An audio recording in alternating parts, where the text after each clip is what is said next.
സിനിമയ്ക്ക് ഇരട്ട നികുതി ചുമത്തിയതിൽ പ്രതിഷേധിച്ച് സർക്കാരുമായി നിസ്സഹകരിക്കാൻ ഫിലിം ചേംബർ. ജാനുവരി മുതൽ KSFDC തിയേറ്ററുകൾക്ക് സിനിമ നൽകില്ല. നികുതി വിഷയത്തിൽ സർക്കാർ 10 വർഷമായി ഒളിച്ചു കളിക്കുന്നുവെന്ന് film chamber president Anil Thomas കുറ്റപ്പെടുത്തി. പ്രതികരണം: പ്രധാന ആവശ്യം എന്ന് പറയുന്ന എന്റർടൈൻമെന്റ് ടാക്സ് എന്ന് പറയുന്ന ഇരട്ട നികുതി ഒഴിവാക്കി കിട്ടണമെന്ന് അത് കഴിഞ്ഞ 8 വർഷമായിട്ട് നമ്മൾ നിരന്തരം ആവശ്യപ്പെട്ടുകൊണ്ടിരിക്കുകയാണ്.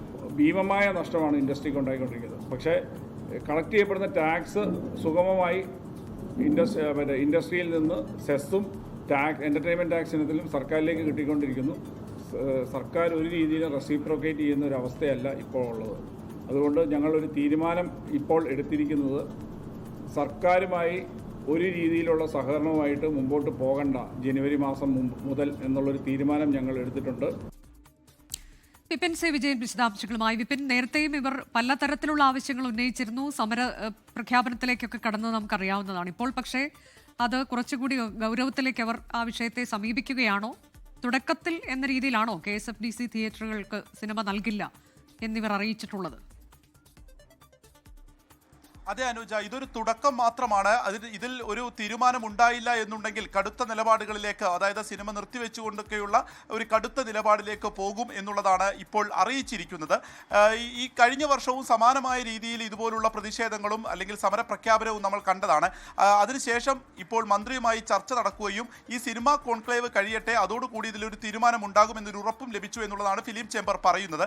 ഇപ്പോൾ സിനിമാ കോൺക്ലേവ് കഴിഞ്ഞു, മന്ത്രിയെ പലതവണ ബന്ധപ്പെടാൻ ശ്രമിക്കുന്നു, പക്ഷേ ഒരു തീരുമാനം ഈ കാര്യത്തിൽ ഉണ്ടാകുന്നില്ല. ഇതാണ് ഇപ്പോൾ ഈ ഒരു പ്രതിഷേധത്തിലേക്ക് പോകാൻ കാരണം. അപ്പോൾ ജനുവരി മുതൽ കേരള സർക്കാരിന് കീഴിലുള്ള സിനിമാ തിയേറ്ററുകൾക്ക് സിനിമ നൽകേണ്ടതില്ല എന്നുള്ളതാണ്. അതായത് സർക്കാരുമായി പൂർണ്ണമായും നിസ്സഹകരിക്കാനാണ് ഫിലിം ചേംബർ ഒരുങ്ങുന്നത്. കേരളത്തിലുള്ള ഈ KSFDCയുടെ ഒരു സിനിമാ തിയേറ്ററുകൾക്കൊന്നും തന്നെ സിനിമ ലഭിക്കാതിരുന്നു കഴിഞ്ഞാൽ അത് സർക്കാരിന് വലിയ ആ രീതിക്കുള്ളൊരു നഷ്ടമുണ്ടാക്കും. അപ്പോൾ അങ്ങനെ ഒരു നിസ്സഹകരണം എന്നുള്ളതിലേക്ക് തന്നെ ഫിലിം ചേംബർ മാറുകയാണ്. ഇതൊരു തുടക്കം മാത്രം എന്നുള്ളത് കൂടിയാണ് അവർ പറയുന്നത്.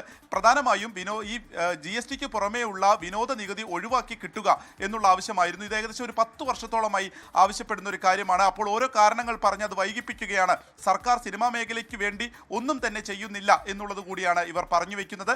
അതിൻ്റെ ആദ്യപടിയായിട്ടാണ് ഇത്തരത്തിലുള്ളൊരു നിസ്സഹകരണം വരുന്നത്. ഇനി സർക്കാർ ഇതിനോട് എങ്ങനെ പ്രതികരിക്കുന്നു എന്നുള്ളത് കൂടി പ്രധാനപ്പെട്ട ഒരു കാര്യമാണ്. ഇവരെ ചർച്ചയ്ക്ക് വിളിക്കുമോ തുടങ്ങിയിട്ടുള്ള കാര്യങ്ങൾ കൂടി വളരെ പ്രധാനപ്പെട്ട ഒരു കാര്യമാണ്. അത് വരും ദിവസങ്ങളിൽ തന്നെ അപ്പോൾ സിനിമാ മേഖലയുമായി ബന്ധപ്പെട്ട് ഒരു ചലനം ഉണ്ടാകും എന്നുള്ളതും തീർച്ചയാണ് അനുജ. സർക്കാരുമായി നിസ്സഹകരണത്തിലേക്ക് കടക്കുകയാണ് ഫിലിം ചേംബർ. KSFDC തിയേറ്ററുകൾക്ക് സിനിമ നൽകില്ല എന്നുള്ളത് അത് തുടക്കത്തിലെ ഒരു സമരപ്രഖ്യാപനം എന്ന രീതിയിലാണ്. സമരം കടുപ്പിക്കും സർക്കാർ അനുകൂലമായി ഇടപെട്ടില്ല എന്നതാണ് അവരുടെ മുന്നറിയിപ്പ്. ലോകത്തെവിടെയായാലും ഏത് സമയത്തും 24 വാർത്തകളും ഓഗ്മെന്റഡ് റിയാലിറ്റി പാക്കേജുകളും എക്സ്പ്ലെയിനറുകളും വിശദമായി കാണാൻ ഞങ്ങളുടെ YouTube ചാനൽ നിങ്ങൾക്ക് സബ്സ്ക്രൈബ് ചെയ്യാം.